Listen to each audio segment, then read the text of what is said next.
ആലപ്പുഴ കഴിഞ്ഞാൽ കേരളത്തിന്റെ കയറുൽപാദന ഭൂപടത്തിൽ പ്രമുഖ സ്ഥാനമാണ് ചിറയിൻകീഴിനുള്ളത്. ഒരു കാലത്ത് കായലും കയറും ഓരോ ചിറയിൻകീഴുകാരന്റെയും ജീവിതത്തിന്റെ ഭാഗമായിരുന്നു. പക്ഷേ ഇന്ന് അവസ്ഥകൾ മാറിയിരിക്കുന്നു. അന്തിശ്വാസം വലിക്കുന്ന ഒരു വ്യവസായ മേഖലയായി ഇവിടുത്തെ കയർ മേഖല മാറിയിരിക്കുന്നു.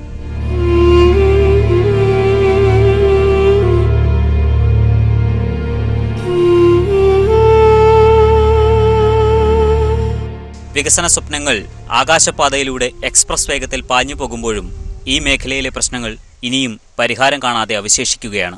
ജീവിതത്തിന്റെ ഗതിവേഗങ്ങൾ അതിവേഗം മാറിമറിയുമ്പോൾ ഈ സുവർണ നാരുകൾ ജീവനൊടുക്കാനുള്ള തുണ്ടുകയറായി മാറിക്കഴിഞ്ഞിരിക്കുന്നു.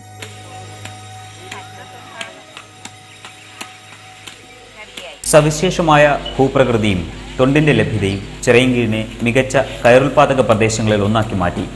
താലൂക്കിലൊട്ടാകെ പടർന്നു കിടക്കുന്ന കയർ സൊസൈറ്റികളുടെ വരവോടെ ഈ മേഖലയിൽ വിപ്ലവാത്മകമായ പല മാറ്റങ്ങളും വന്നിരുന്നു. ആയിരക്കണക്കിന് തൊഴിലാളികളാണ് ഈ മേഖലയിൽ ഒരു കാലത്ത് തൊഴിലെടുത്തിരുന്നത്. ടൺ കണക്കിന് കയർ ഇവിടെ നിന്ന് കേരളത്തിന്റെ വിവിധ മേഖലകളിലേക്കും വിദേശ രാജ്യങ്ങളിലേക്കും കയറ്റി അയച്ചിരുന്നു. എന്നാൽ ഇന്ന് അവസ്ഥകൾ മാറിയിരിക്കുന്നു. കടബാധ്യതകൾ കൊണ്ട് സംഘങ്ങൾ പലതും തകരുകയും അടച്ചിടുകയും ചെയ്തിരിക്കുന്നു. തൊഴിലാളികൾക്ക് വേതനം നൽകാനുള്ള പണം കണ്ടെത്താൻ പോലും പല സംഘങ്ങൾക്കും കഴിയാതെ വന്നു. ശാസ്ത്രീയമായ പഠനങ്ങളോ ഗവേഷണങ്ങളോ നടത്താതെയും തൊഴിലാളികൾക്ക് വിദഗ്ധ പരിശീലനം നൽകാതെയും നടപ്പിലാക്കിയ യന്ത്രവൽകൃത റാട്ടുകൾ ഈ മേഖലയുടെ നടുവൊടിച്ചു. ഇവ സ്ഥാപിക്കാനായി ലക്ഷങ്ങൾ തന്നെ പല സൊസൈറ്റികൾക്കും ചിലവഴിക്കേണ്ടി വന്നു.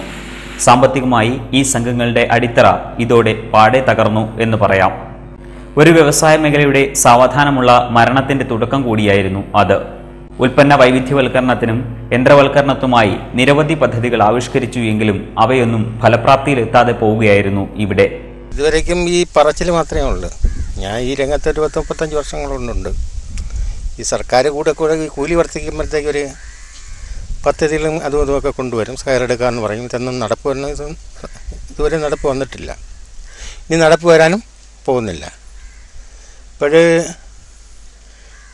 നവംബർ തൊട്ട് ഇതുവരെ ഇട്ടുവെച്ച കയറിവിടെ ഇരിപ്പുണ്ട്. എടുക്കാനും ആളില്ല. ഇത് തുടർന്ന് കൊണ്ടുപോകാനും ബുദ്ധിമുട്ട്. തൊണ്ടാണെങ്കിൽ കിട്ടാനില്ല. കഴിഞ്ഞ വർഷത്തിൻ്റെ ഒന്നും ഇരട്ടി വരെയായി തൊണ്ടിന്, പച്ചത്തൊണ്ടിന്. ഇവിടുത്തെ പണികൾ കംപ്ലീറ്റ് തമിഴ്നാട്ടിൽ പോയി. ഇപ്പം കൊല്ലത്തിൽ മെയിൻ കച്ചവടക്കാരെല്ലാം ഇപ്പം തമിഴ്നാട്ടിൽ നിന്നാണ് കയറി കയറ്റുന്നത്. ഇന്ന് ചിറയിൻകീഴിലെ സൊസൈറ്റികൾ പലതും റാട്ടുകളുടെ ശവപ്പറമ്പാണ്.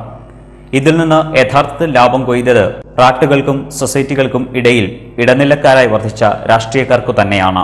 മികച്ച വേതനം ലഭ്യമാകാതായതോടെ തൊഴിലാളികളും പുതിയ തൊഴിലിടങ്ങൾ തേടി. തൊഴിലാളികൾ എന്ന നിലയിൽ ഈ മേഖലയിൽ നിങ്ങൾ എന്തൊക്കെ പ്രശ്നങ്ങളാണ് നേരിടുന്നത്? ഈ മേഖലയിൽ എന്ന് പറയുന്നത് കൂലിയാണ് മെയിനായിട്ടുള്ള പ്രശ്നം. കൂലി വളരെ കുറവാണ്. അതുകൊണ്ട് ഈ മേഖലയിൽ നിന്നും തൊഴിലാളികൾ മറ്റുള്ള ജോലിക്ക്, കൂലി കൂടുതൽ കിട്ടുന്ന ജോലിക്ക് പോയിക്കൊണ്ടിരിക്കുകയാണ്. ഇതിൽ ചുരുക്കി പറഞ്ഞാൽ തൊഴിലാളികളില്ല. വേതനത്തിനൊക്കെ കൂലി ഇതിലില്ല. ആ കൂലി കൊടുക്കാൻ ഉൽപ്പാദകന് സാധിക്കില്ല. കയറ്റിന് വില ഉണ്ടെങ്കിലേ കൊടുക്കാൻ സാധിക്കും. വീക്ഷണമില്ലാത്ത വികസന നയത്തിലൂടെ ഇവിടുത്തെ കയർ മേഖല ഇന്ന് ഒരു ദയാവധത്തിന് കീഴടങ്ങിയിരിക്കുന്നു. വികസനങ്ങൾ എങ്ങനെ പാളം തെറ്റുന്നു എന്നും ലക്ഷങ്ങൾ എങ്ങനെ പാഴാകുന്നു എന്നതിനും ഏറ്റവും വലിയ ഉദാഹരണമാണ് നിശബ്ദമായ ഈ റാട്ടുപുരകൾ.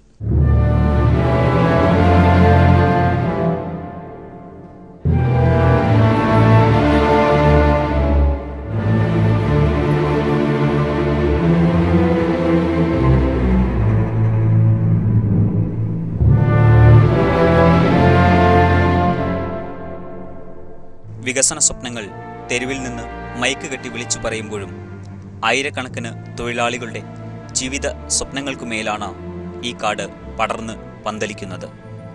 എൻ്റെ നാട് എൻ്റെ വാർത്തയ്ക്ക് വേണ്ടി ചിറയിൻകീഴിൽ നിന്നും അരുൺ TV.